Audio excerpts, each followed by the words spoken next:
Hey, welcome back. I have a new knife here.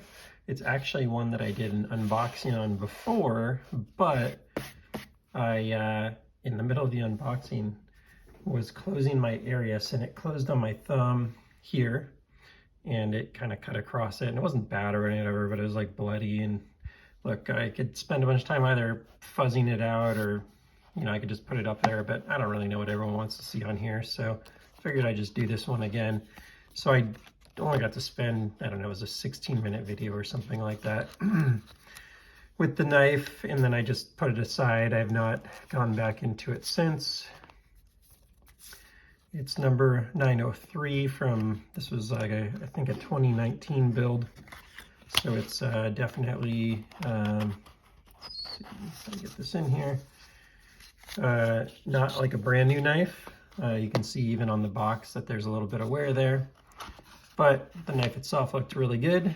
Got this one from Blade Forums, pre-owned, and overall, definitely a nice knife. The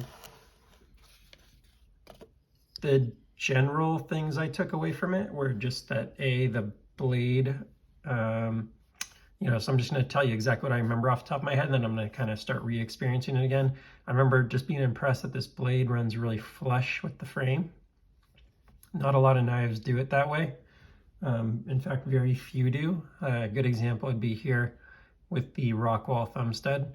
It wouldn't have taken much to make that a little taller, to make that flush and kind of have that same effect. I don't think it really matters that much, but food for thought.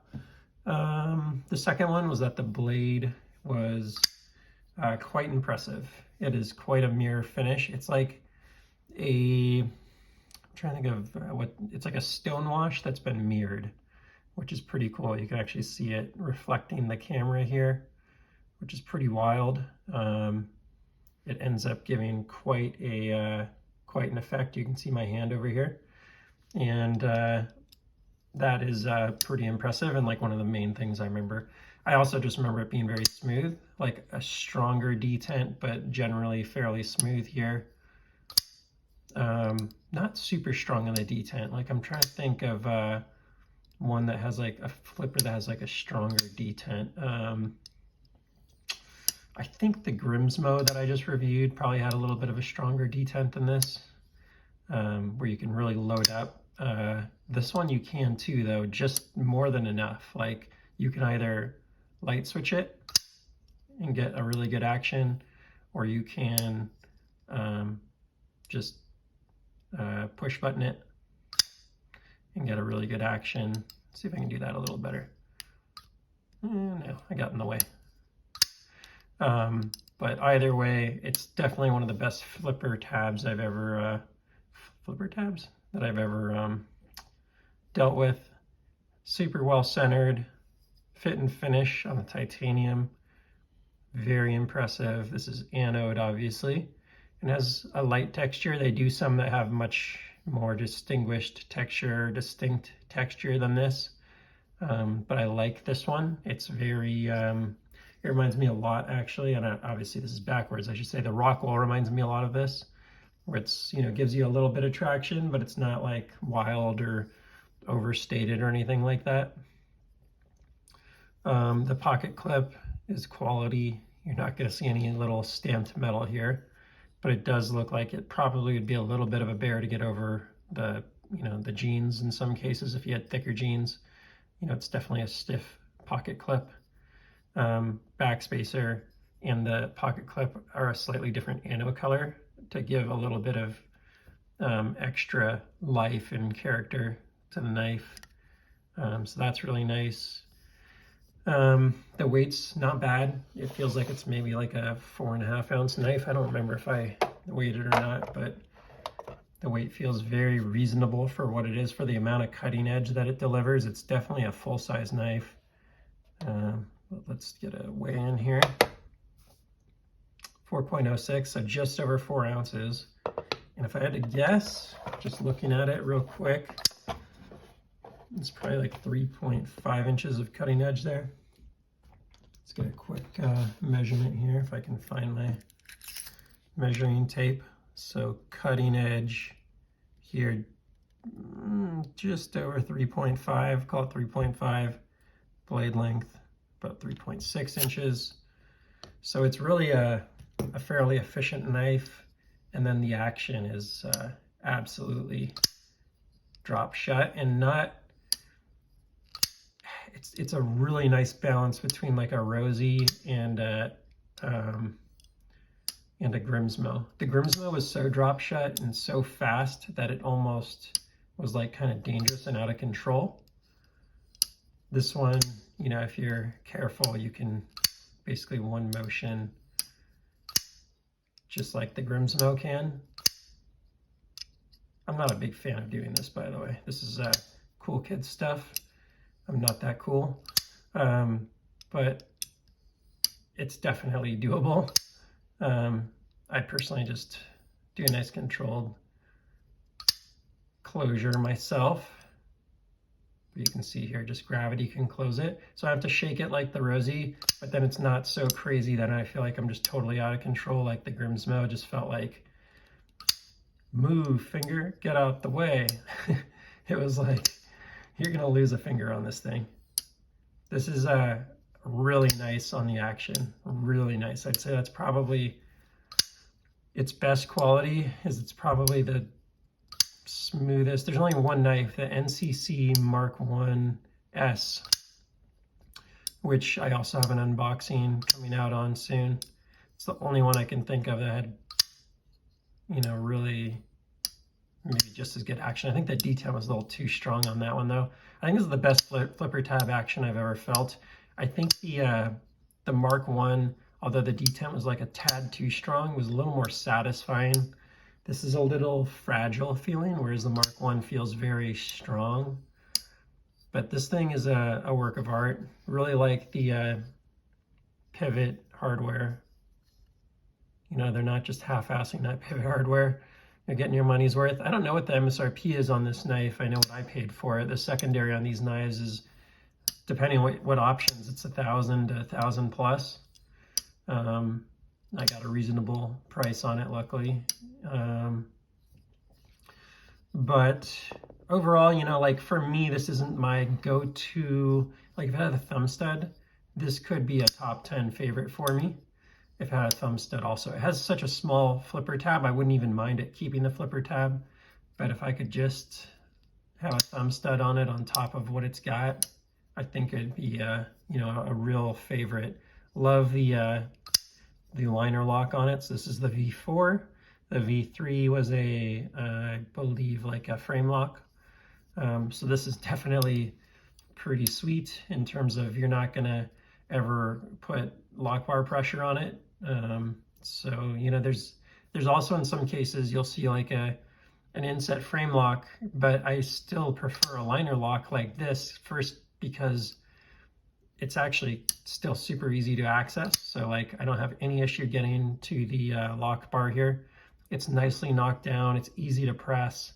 Like this is just a really nice liner lock, quality liner lock.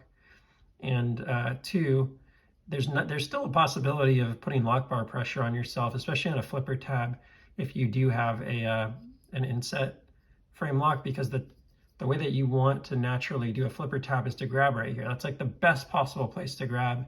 And if you don't have that, then you're kind of putting your finger on a weird angle to grab up here and then bracing the knife against your hand. And the natural place to go is right there, and that makes it very, very nice. So yeah, I like the knife. If I wasn't in a mode of just not keeping stuff to keep stuff, I'd keep it. To have it, to go back to it, I don't know if I'd carry it. And I'm not so in love with it that I can never see it again, right? Like I can never see it again. That'd be okay by me. So it's, and if it was like $300, I might keep it. But like, you gotta really like $1,000 knife in order to keep it. And I should say you gotta love $1,000 knife, or you should love $1,000 knife to keep it. And I maybe need to take a look at my collection and make sure I can say that about all my $1,000 knives. But I'd say this one I really like, but I'm not in love with it. It's just not really my style. So I'm going to let this one go back to a friend who pinged me about it, and he has the other Holt models, and it'll be, I think, a nice little complement for the rest of his collection. So that'll be a better thing. And then if I ever miss it, maybe I'll convince him to send it back to me to tinker with. But overall, yeah, great impression of the knife. Feel in hand, by the way, really nice. It's a full-size knife. There's no choke up point, but you really don't need it. The jimping doesn't go far up the blade, but it's such a intuitive blade shape. And this is, you know, although it's sort of flat looking, it's nicely knocked down on the edges, so it's no problem having your finger up there. Like, would you slip off? I don't know. Maybe. It's definitely not something, it's not like a strong, hard working tool. That's definitely not the knife it is, but it's thick enough on the blade stock to, you know, be, I think, I'm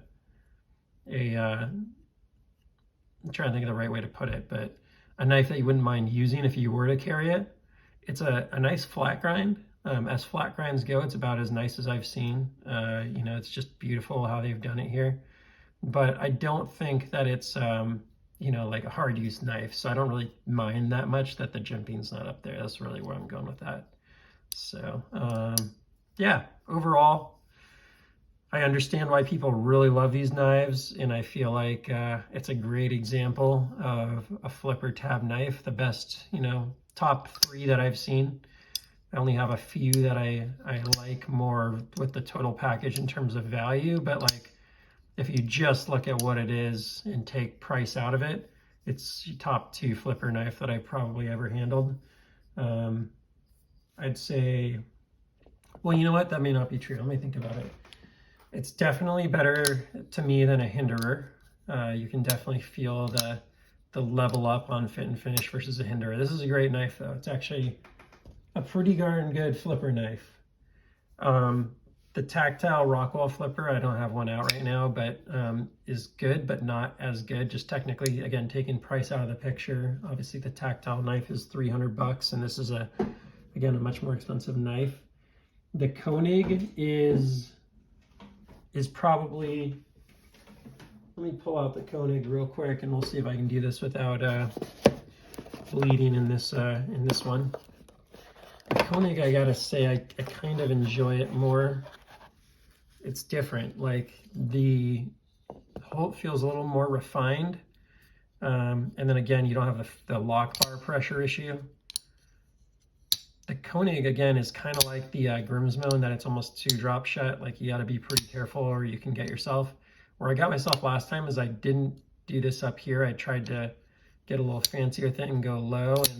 And man, if you get it going, that thing's got some momentum on that blade. It's not a small blade. And it just, it wasn't like a huge deal or whatever, but it just came across right here and popped me open a little bit. It's only a few days and it's, you know, already healed. It was not a stitches kind of situation, but yeah, this thing will get you. Now, where I like this knife more is they take that extra blade size and they make it so you can, you know, do a reverse flick and do a thumb flick and stuff with it. Oops, some people can do a thumb flick. Apparently I can't. Yeah, overall, I like this knife more, and that's why it cost me less, so that one will stay in the collection. This again is kind of a better overall action and flipper knife to me, like in terms of control and glassiness. It really is very good.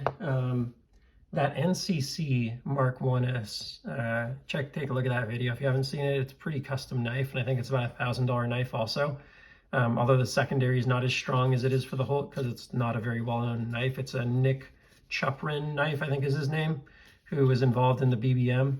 But anyways, the Holt is definitely one of the best flipper knives I feel like I've handled. I unfortunately just sent that knife down to the same guy that's going to be buying this knife, so he's checking that out, so I can't pull it out for the video. But I guess trust me on this one. What else do I have as? I don't have a ton of flipper focus knives. Oh, yeah, like the Les George ESV. I'm not going to even pull it out. Not nearly as good as this. In my opinion, again, all these things are my opinion. Everyone's, you know, got their own opinions. I'm literally just pulling this knife out because I am flippered out and I need a little break for a second from a flipper knife. And this is about as opposite of a flipper knife as it gets. Okay, we'll put that away now. Oh, of course, I'm sitting right next to them and totally spaced on it. The brown LHCX. Great example of a flipper knife. Now I think where I like the Holt more is the actual action is somewhat, gosh, I'm trying to think of what it is. The flipper tab is like a little bigger, which would not be as nice on the carry, but it is nice on the flip. Like I never miss this flipper tab. It is just like clockwork every time. It's a better flipper tab from a use perspective. I think this one looks a little better and it's a little less pocket obtrusive if it matters. I mean, depends which pocket you put it in, I guess, but it doesn't really matter that much, I guess.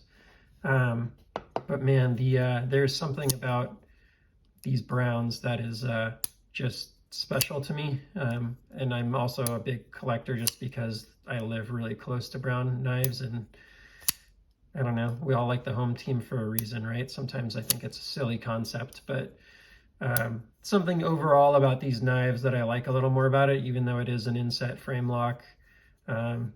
This one, when I go to get it, I'm not on the frame lock, so the overall knife just lays out in a way where I'm not deploying, and I'm not typically gonna put lock bar pressure on there. Like I'd have to really, yeah, I'm definitely not going to. And then I think the Cortex, is the Cortex even technically a flipper tab knife? I don't even know. I don't even know if this is technically a flipper tab knife, but this is probably one of the best ones that I've used also. And I guess it's, I don't know if this is made for reverse, for front flipping. I don't think so. Yeah, I guess you can. I never did that before, which is silly. I only have one of these. It's not my, I actually really like the model, but I haven't like found a bunch for sale. I don't know, they don't sell much. I don't know if this is made for this or not. Yeah, I guess it is. It's weird. You like really need to be intentional to make that work, but this is like the smoothest flipper tab from a deployment perspective. It requires maybe like a third of the effort of the other two that you just saw. So there's something quite magical about the Cortex from Brown Knives. And yeah, it definitely is staying in the collection for all of that reason. Yeah, the Holt is just, I guess, a little less my style. I don't know exactly how better to quantify it for you.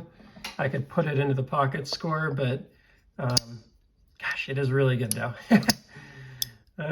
There's what I'll say about this versus the Brown Knives is it feels less, these are actually even more fragile feeling than the Holt. These are more fragile feeling, but to a degree of where they are kind of enjoyable in their fragility. I don't know really what the difference is.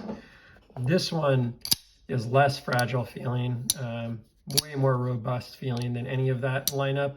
This is just like a freaking knife. I don't know how better to put it. That thing is a beast.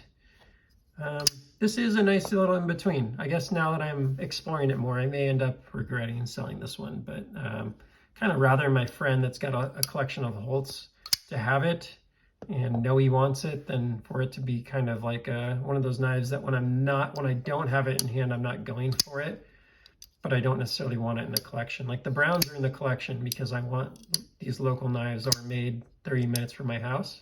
I think if this was also a local knife, I might look at it a little differently. So that was quite a monologue and stream of consciousness. So I apologize for that because that was probably an eye roller, but for whatever it's worth, that is my initial impression of the Holt Specter. Definitely not disappointed, but not blown away, if that is fair. So hope you enjoyed that. Please like, subscribe, comment, let me know what I don't know about this knife. Maybe I missed something, and I will see you on the next one. Take care.